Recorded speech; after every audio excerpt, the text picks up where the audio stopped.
Sometimes it's not the sex itself that matters, but the moment after. That instant when all masks have fallen, the body has said everything it could, and only silence remains, a silence that either embraces or breaks. I have witnessed strong, intelligent, emotionally aware women fall into the cruelest insecurity after an intimate moment. Not because of what happened in bed, but because of what didn't happen afterward. This absence, this lack of true presence is felt on the skin, in the atmosphere, in the emotional distance that arises between two bodies still close. I call it the invisible space afterward, a fragile space in which little is said, but everything is revealed. Because what truly creates connection is not the sexual act itself, but the emotional presence in the aftermath.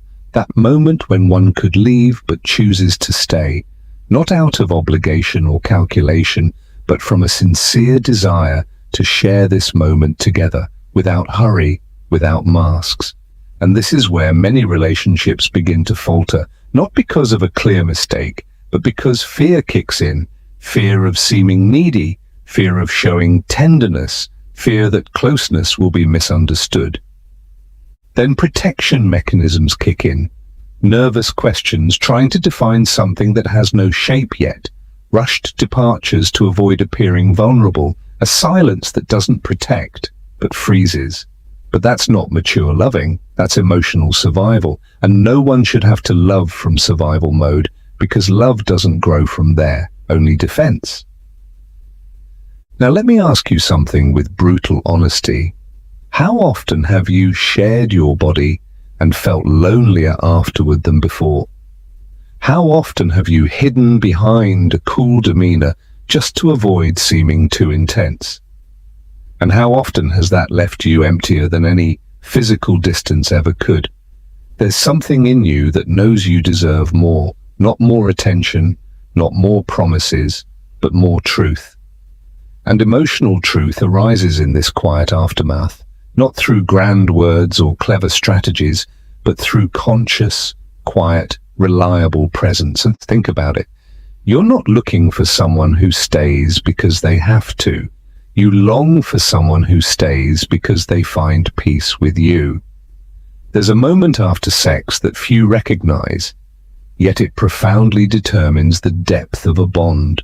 It's a space found in no self-help book, rarely spoken about, but it carries immense emotional weight. I call it the invisible space afterward. Invisible because it follows no rules, no defined scripts, and yet it speaks volumes because every silence and every gesture carries heightened meaning.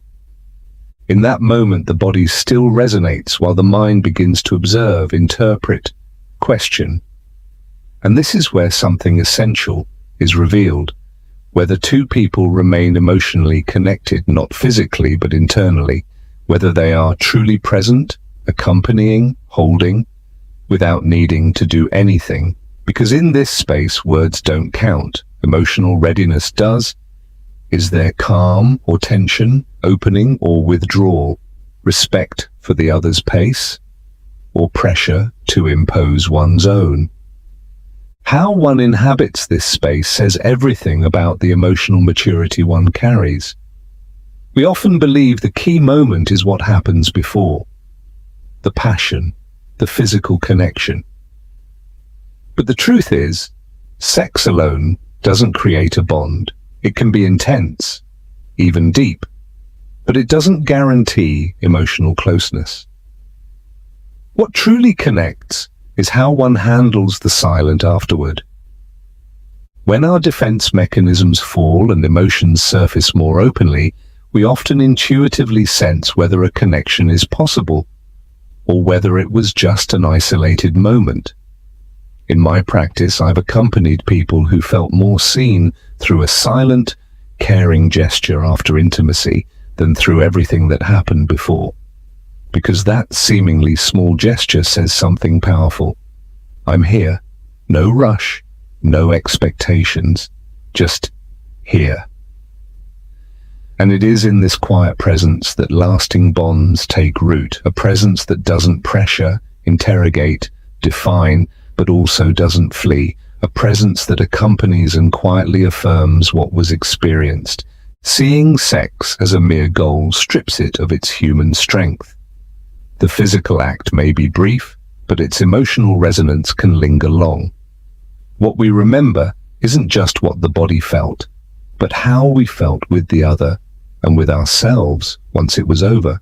Was there care, peace, listening, even without words? When you feel that afterward there is space to breathe, just be, without explanations or inflated expectations, then something relaxes, and that relaxation is the beginning of real connection. In this unhurried atmosphere lies a quiet message. You're allowed to be yourself, without fear of being watched. You're not judged, you're accompanied. That's the difference between sharing a body and sharing intimacy, and that's not something that can be forced. It's an offering, born of maturity, slowness, respect. There are gestures that seem small but build invisible walls between two people, not out of ill will, but because they stem from deeply ingrained defense mechanisms born from fear, not genuine connection. When the moment after intimacy becomes a space filled with uncertainty, many unconsciously revert to behaviors that separate rather than unite.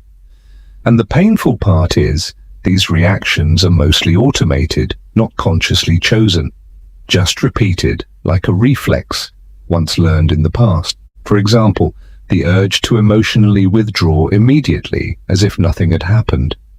That sudden distance doesn't always mean true indifference. Often it's protection, an attempt to avoid vulnerability, not to allow longing that the other might not want or be able to fulfill. Another distancing behavior is over-explaining. Trying to justify everything, to preface every sentence just not to seem needy. That too is fear. And when fear creeps into intimacy, it creates pressure where there should be calm.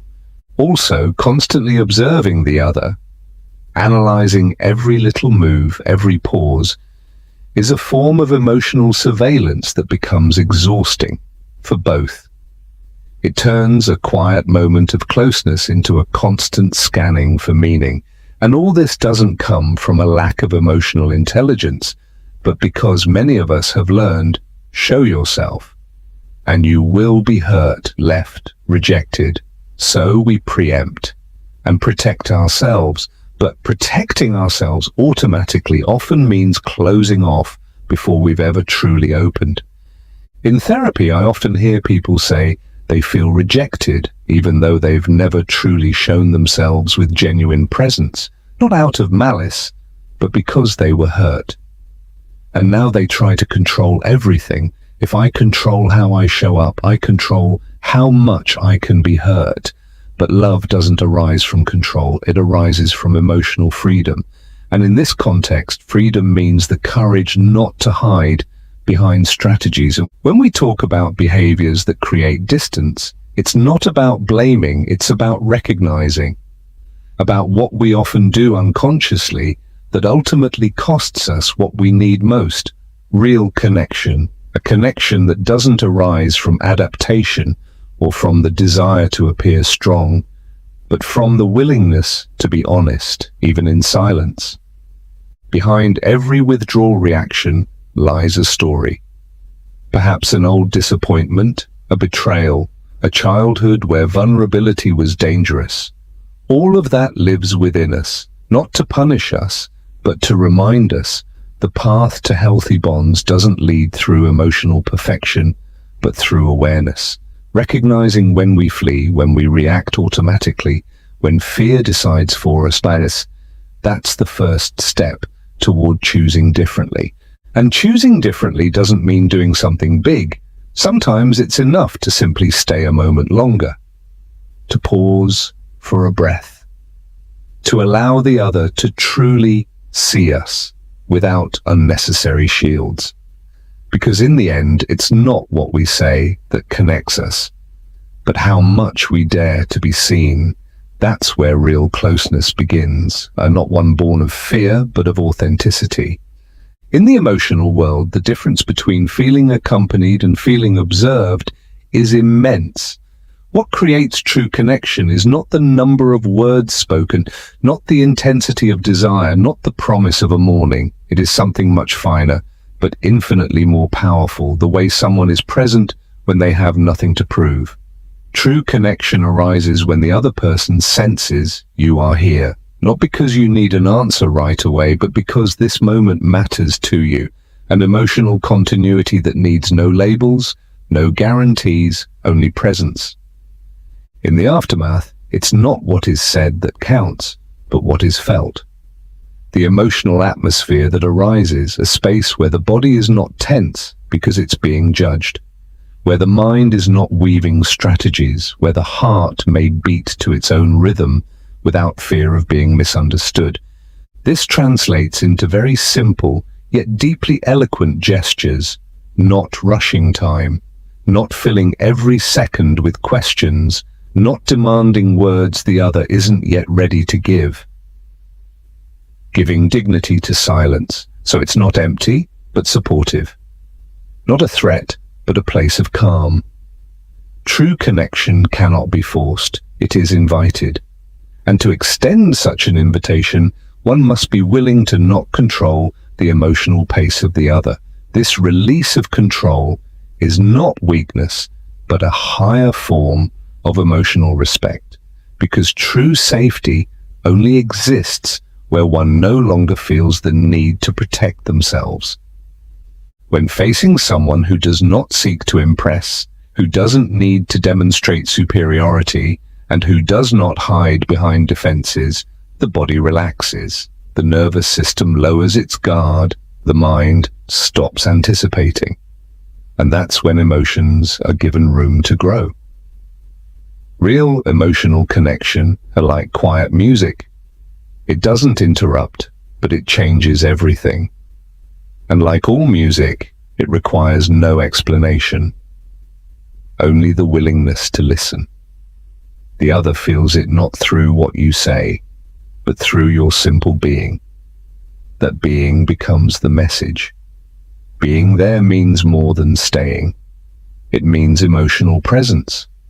Sensitive, not intrusive. Accompanying, not pressuring. Holding, without clinging. And to be this present, one must have walked an inner path.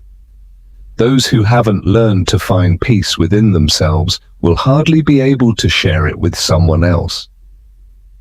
The connection we offer is always a reflection of the connection we have with ourselves.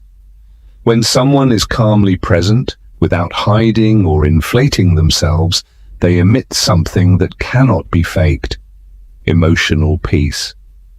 And this peace is deeply attractive, not as a performance, but as a place to breathe. The other doesn't feel impressed, they feel at home, they feel accepted.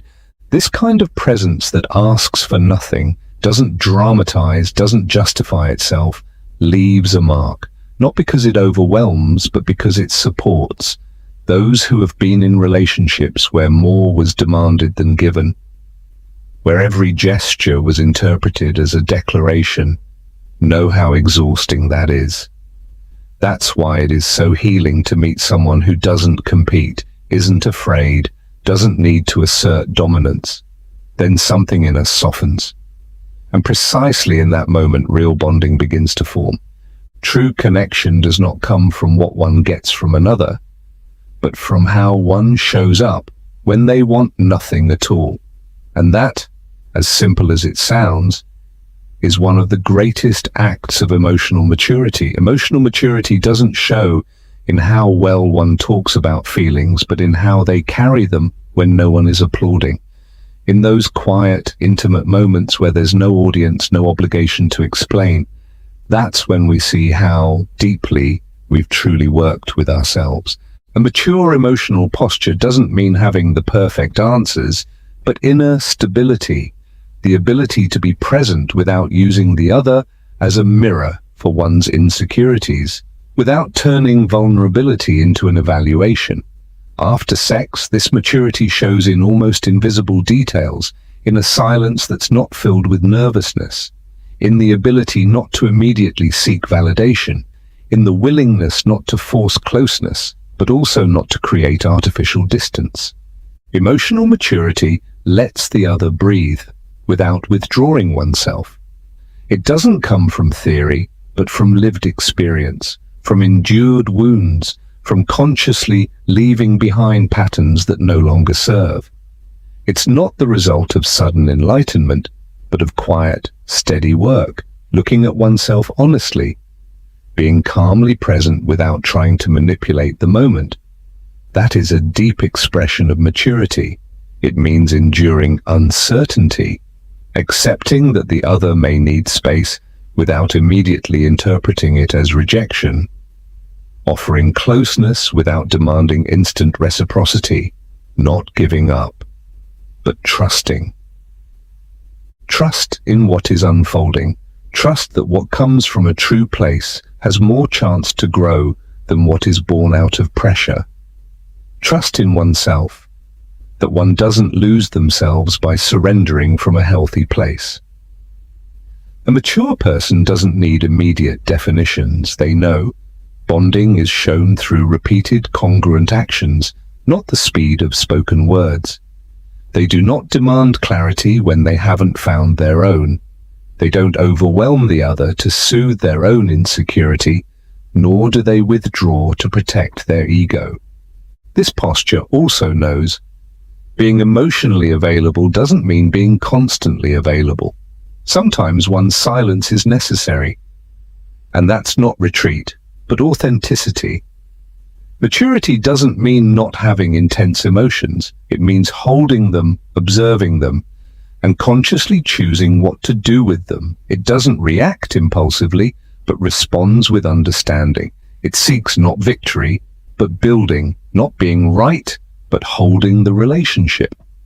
After an intimate moment, this posture is tangible. The other senses it, even without naming it. It's the feeling of standing before someone who has nothing to prove, who doesn't need to defend themselves, who is simply there. And that being becomes a safe harbor, not a threat, a root of emotional safety, not a mask. I've accompanied people who said they felt safest with someone who could wait, who didn't force pace, who didn't interpret silence as rejection. That kind of presence isn't learned in books. Life teaches it, through mistakes, through relationships that show us what we never want to experience again. Emotional maturity is a form of love, not a romanticized ideal, but one committed to truth, even when that truth is uncomfortable, a love that doesn't use the other to fill a void, but offers itself from the fullness born of inner work. And that is exactly the energy that most invites someone to stay, because when you feel that you can simply be without constantly having to explain yourself, connection stops being a struggle and becomes a place of rest. There's a question we rarely ask ourselves consciously. Why is it so hard to simply remain present after an intimate moment, without fleeing or pushing? The answer rarely lies in what just happened, but in what once was, in old stories, in open wounds we can't see, but which shape our behavior. It's not only big traumas, often it's many small moments etched into us. Looks that didn't welcome us, silences that scared us, absences that taught us that showing emotion meant weakness. The body remembers those experiences. The mind may mask them, but the skin remembers. And often we're not reacting to the other person, but to what they touch within us. That's why, for many, someone simply being present after sex isn't a moment of peace, but a moment of threat. It awakens the fear of being abandoned, questions self-worth, stirs the feeling of standing unprotected. And instead of recognizing this fear, we hide it behind a cool demeanor, the urgency to define the unclear or the instinct to protect ourselves. But all of these reactions have the same origin, the deep desire not to be hurt again. It's a legitimate desire, but when it operates automatically, it blocks the possibility of creating something new. An unprocessed emotional wound doesn't disappear. It turns into a pattern, And that pattern repeats, sometimes with different people, but always with the same inner script. Anticipate pain, control, attachment, avoid full surrender. I've often heard sentences like, "The same thing always happens to me. I think I scare people when I show myself.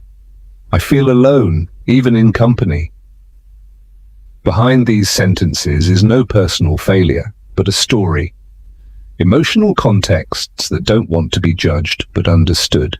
A path that must be walked, not a mistake that must be fixed. Confronting your own wounds is not a cold self-analysis game. It's an act of deep compassion with yourself. It's not about finding someone to blame, but recognizing which parts of you are still acting out of defense and not from a real desire for connection. Accepting that we sometimes avoid tenderness because it once wasn't safe. That we retreat because we were once left without explanation. That we control because we were once fully open, and that's what hurt. None of that makes us less worthy. It makes us human, part of an inner process that deserves respect, not judgment. The more aware we become of these inner layers, the more we can act differently, not to be perfect, but to be real. Emotional maturity doesn't require everything to be healed, just that we're willing to look without fear of what we might find.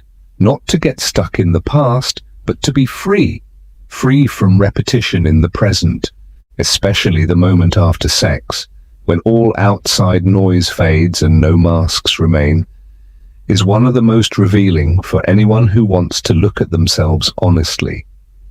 Because what surfaces then, restlessness, withdrawal, suppressed tenderness, speaks directly to what inside us still needs attention. And that's where the opportunity lies.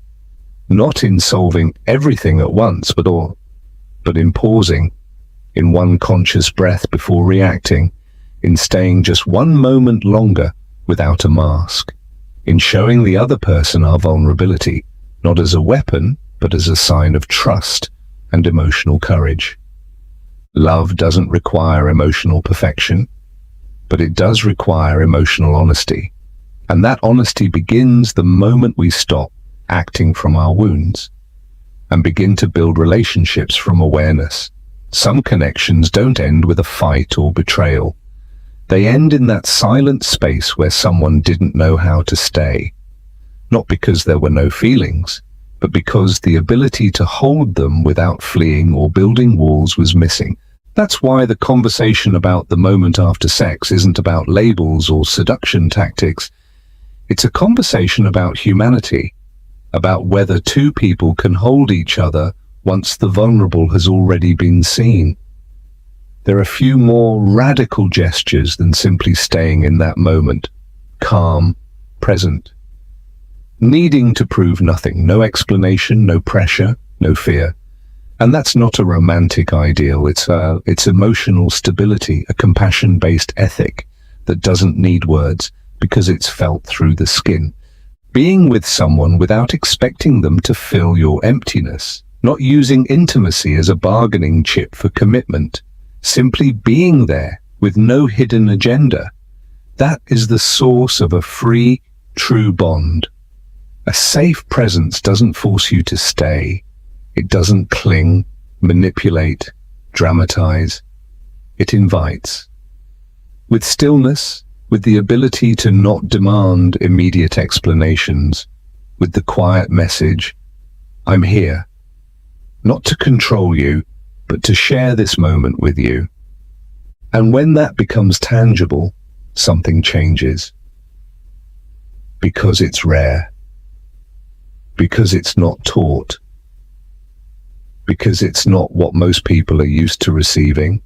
And when someone feels that, a connection that doesn't pressure, doesn't demand, doesn't hide, something arises that can't be manufactured, the desire to stay, the genuine desire to return, not out of duty, not out of expectation, but because you find peace there. And emotional peace is one of the rarest states in human relationships.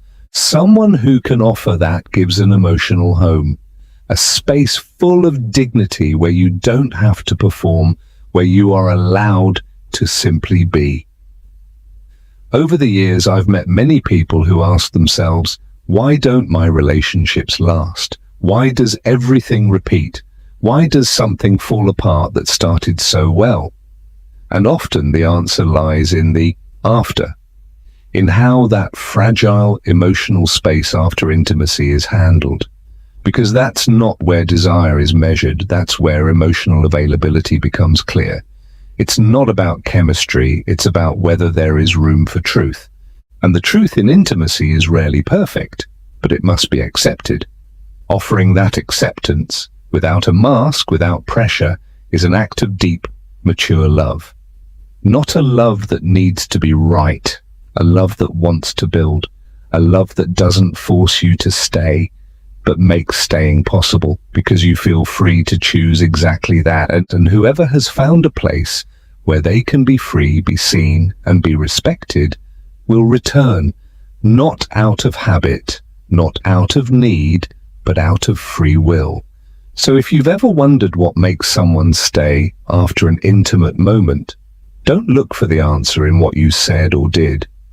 It's often in how you remained afterwards, in your calm, in your ease, in your emotional presence. Because that, more than any technique, more than any promise, is what creates the rarest and most powerful feeling between two people: emotional safety without pressure.